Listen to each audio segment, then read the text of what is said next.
रिमझिम, ये बात समझ में नहीं आई कि ईशा तुम्हारे पास कैसे पहुंची। ईशा हमेशा बाबूजी के कमरे में रहती थी। एक अजीब सा रिश्ता बन गया था दोनों का मन बहला रहता था, हंसी मजाक। हमसे भी मिली थी, बहुत प्यारी बच्ची है। लेकिन ईशा की तबीयत खराब रहने लगी। एक दो बार हम लोगों ने पूछा, लेकिन उसे भी नहीं पता था। और फिर पांडु और जूलिया की मदद से हमने उसे दूसरे हॉस्पिटल में ट्रांसफ़र करवा दिया। वहाँ उसका इलाज हुआ और फिर यहाँ लिया। जिंदगी भर का कर्जदार तुमने मुझे बना लिया। मेरी तो समझ में नहीं आ रहा कि ये कर्जा कैसे पूरा करूंगा। एक समय तो ऐसा लगा कि मैं अपनी बेटी को खो चुका हूं, लेकिन तुम्हारी वजह से रिमझिम मेरी बेटी मुझे वापस मिल गई।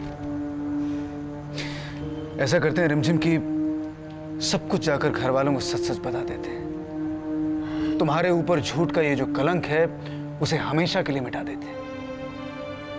हाँ राज, अब वक्त आ गया है कि हम घर वालों को सब कुछ बता दें। लेकिन राज, एक बात बताना चाहते हैं।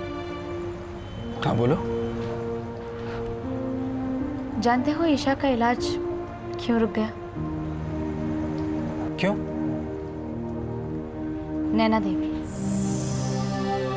देवी ने ईशा का इलाज रुकवा दिया।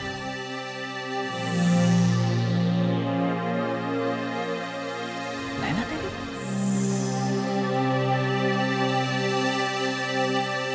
हाँ प्रतीक, कुछ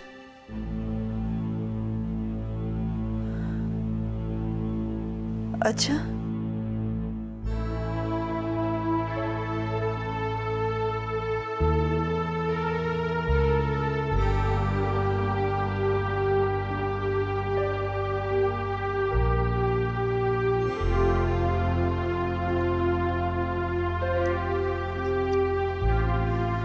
भौजी, भौजी, आधी रात बीत चुकी है। अब कब से यहाँ बैठी है? चलिए, चलकर थोड़ा आराम कर लीजिए। कैसे आराम करूं? कैसे आराम करूं? लाजो, तुमने घर के सामने का गेट तो खुला रखा है ना? अविनाश अगर आधी रात को आ गया तो बहुत चिल्लाएगा। गाड़ी से आता है तो हॉर्न बजाता रहता है। बचपन में जब वो छोटा था ना, तो गेट खोलने के लिए रुकता नहीं था, ऊपर से कूद के आ जाता था। भौजी, आप जरा भी चिंता मत करना, मैंने गेट खुला ही रखवाया है। चलिए भौजी, आपने शाम से कुछ नहीं खाया, थोड़ा सा तो कुछ खा लीजिए। मुझे भूख नहीं है। रह रह के अविनाश का चेहरा आंखों के सामने आता है। पता नहीं वो कहाँ होगा, किस हाल में होगा। नहीं भौजी, भगवान पे भरोसा, कुछ नहीं होगा हमारे अविनाश मिटवा को।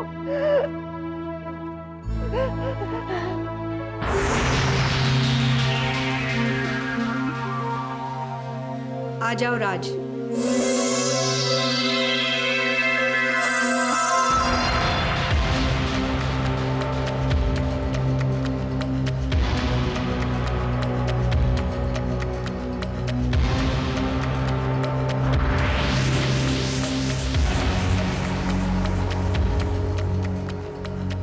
नैना देवी ने ईशा का इलाज रुकवा दिया। नैना देवी ने ईशा का इलाज रुकवा दिया।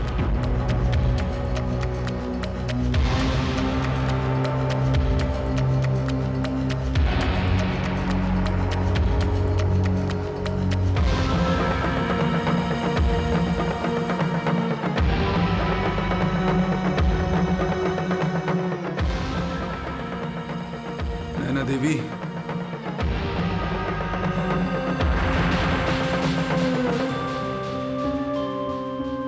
बात है राज?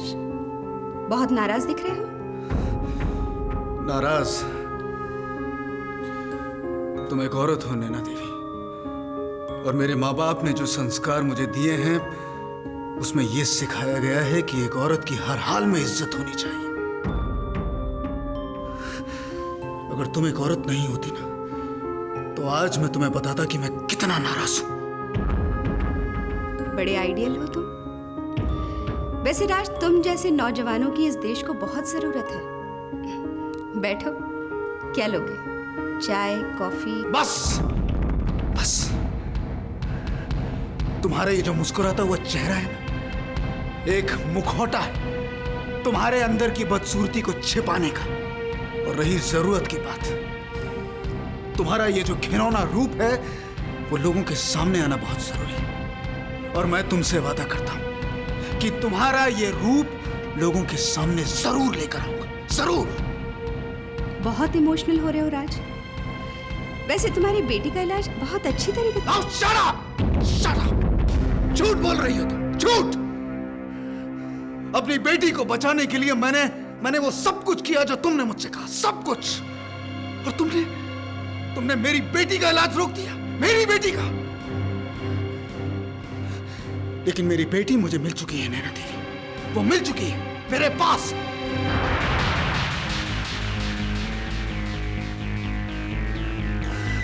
अब मुझे कुछ और नहीं चाहिए। अब रिमझिम का जो खोया हुआ सम्मान है मैं उसे वापस ला कर दूंगा। उस घर में जाकर सबके सामने सच सच बता दूंगा, सब कुछ। अविनाश, जा रहे हो राज? जरूर जाओ, लेकिन जाने से पहले ये तो पता कर लो कि अविनाश कहाँ है।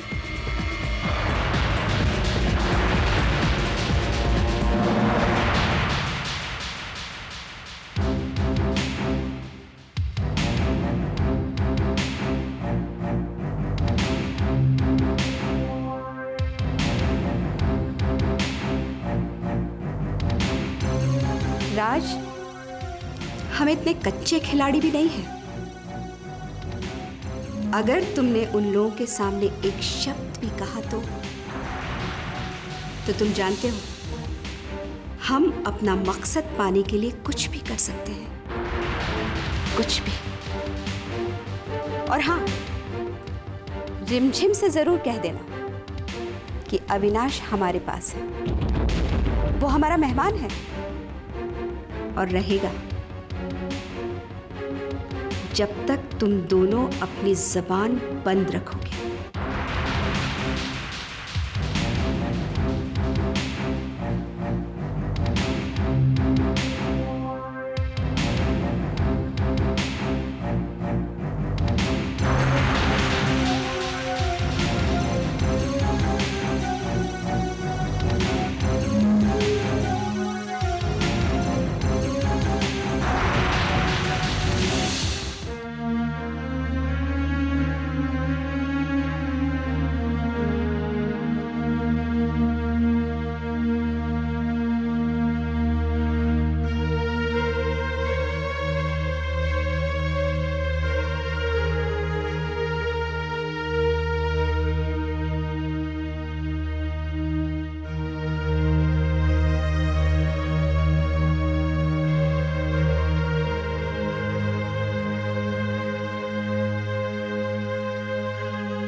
माँ जी,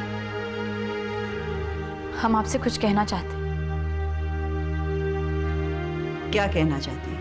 माँ जी, हमारे जीवन के सारे पुण्यों की गोपाल जी के चरणों की कसम खाकर कहते हैं हम निर्दोष हैं।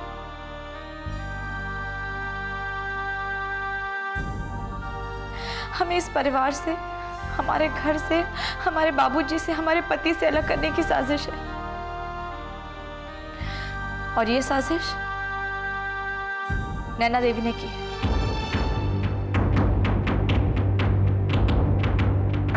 रिमझिम, भाभी चिल्लाने से सच्चाई बदल नहीं जाएगी। इससे पहले हम कुछ नहीं कह पाए क्योंकि हमारे पास कोई सबूत नहीं था। मेरी मम्मी कभी ऐसा नहीं कर सकती। क्यों नहीं कर सकती भाभी? जो औरत अपने स्वार्थ के लिए अपने बेटी की खुशी में आग लगा सकती, वो ऐसा क्यों नहीं कर सकती?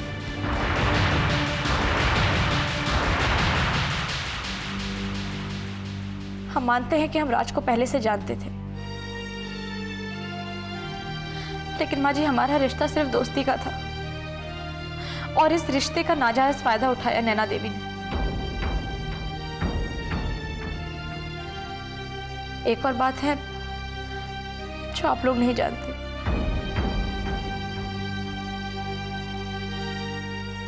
ईशा राज की बेटी है।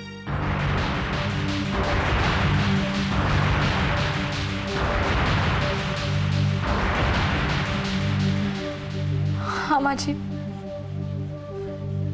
ईशा की तबीयत बहुत खराब थी।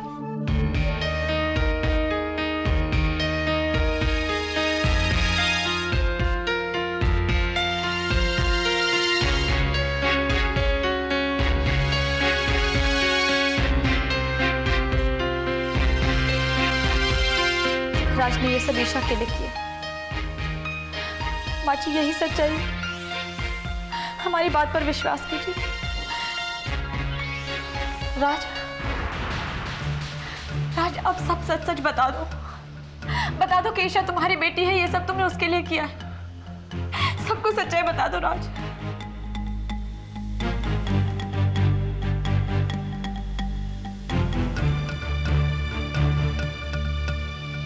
तुम चुप क्यों? राज तुम कुछ बोलते क्यों नहीं? राज इन्हें सच्चाई बताओ, तुम चुप क्यों हो?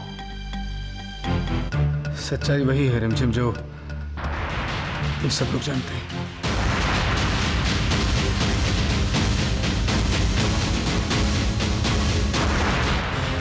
क्या? राज तुम ये क्या कह रहे हो? कह लिया जो कहना था। क्यों रिमझिम? राज ने तो तुम्हारी बात मानने से मना कर दिया। सती सावित्री होना और सती सावित्री बनने का ढोंग करना और बात है।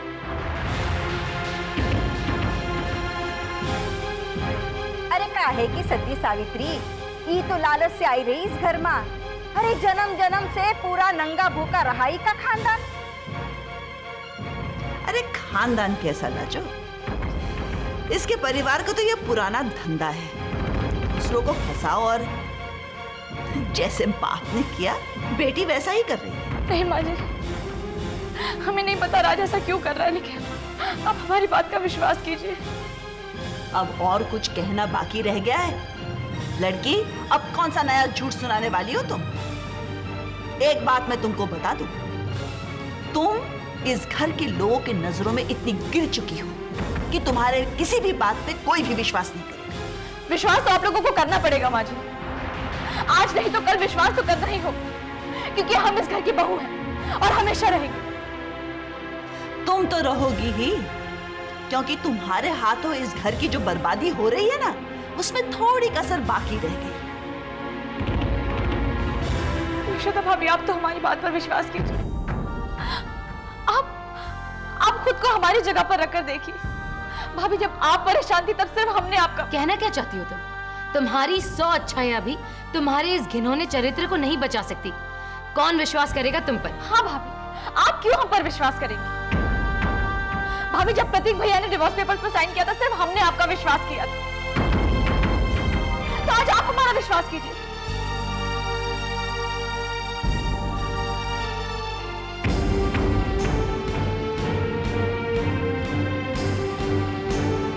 माँ, क्या हुआ बेटा, कुछ पता लगा अविनाश का? अविनाश का कहीं पता नहीं चला। हाँ माँ जी, हमने अविनाश को हर जगह ढूंढा, लेकिन प्रतीक भैया, पता नहीं लगा मतलब अविनाश कहाँ है? तुम्हें नहीं पता? इसे क्या पता होगा? ये तो अपने पहले पति के साथ गुलछदरे उड़ा रही। हाय दैया, हमरा अविनाश पिटवा कल सुबह से ही परेशान रहा हूँ। अरे जैसे मन में गल रहा था बिटुआ मेरा, किस हाल में होगा न जाने। आप चुप रहिए भैया। अविनाश का है। रिमझिम, अविनाश कल रात से गायब है। क्या? जिसकी पत्नी ने अपने पति के साथ इतना बड़ा धोखा किया हो, वो सबको छोड़ के कहीं भी जा सकता है। लड़की, तूने मेरे बेटे को इस घर से निकलने के लिए मजबूर किया। तूने।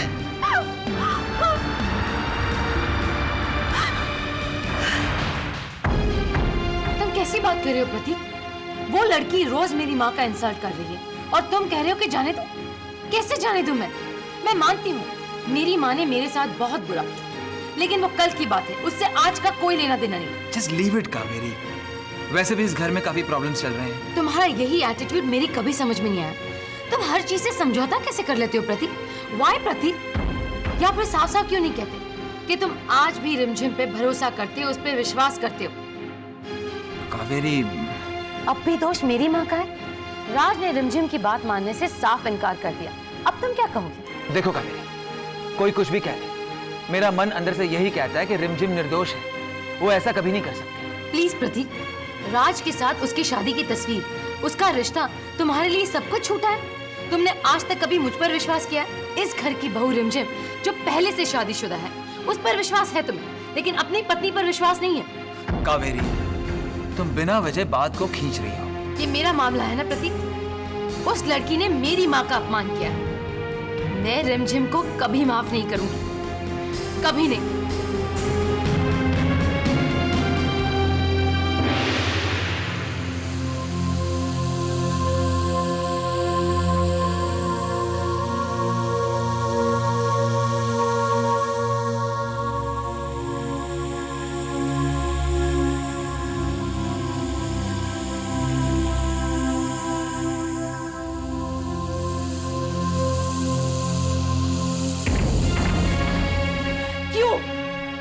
क्यों किया ऐसा राज?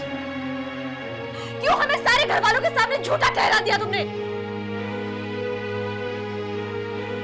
सही सोचते थे हम तुम्हारे बारे में। तुम निहायत ही खुदगर्ज और स्वार्थी आदमी हो जो सिर्फ अपने बारे में सोचता है। जब हमें ईशा के बारे में पता चला तो हमने सिर्फ ये सोचा कि जो तुम कर रहे हो वो एक लाचार बाप की मजबूरी है। हमने तुम्हें माफ कर दिया था राज, लेकिन नहीं, तुम तो हो ही झूठे। हाँ, मैंने झूठ बोला। मैंने झूठ बोला क्योंकि मेरी एक मजबूरी है। तुम्हारी क्या मजबूरी हो सकती है राज? ईशा तुम्हारे पास है। रिमझिम, मेरी मजबूरी है अविनाश। अविनाश?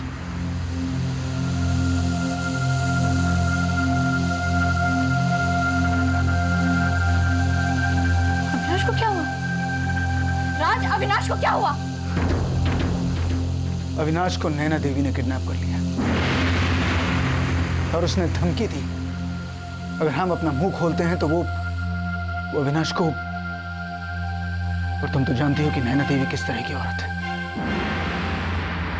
कुछ भी कर सकती है। ये सब कुछ मैंने अविनाश के लिए किया, सिर्फ अविनाश के लिए।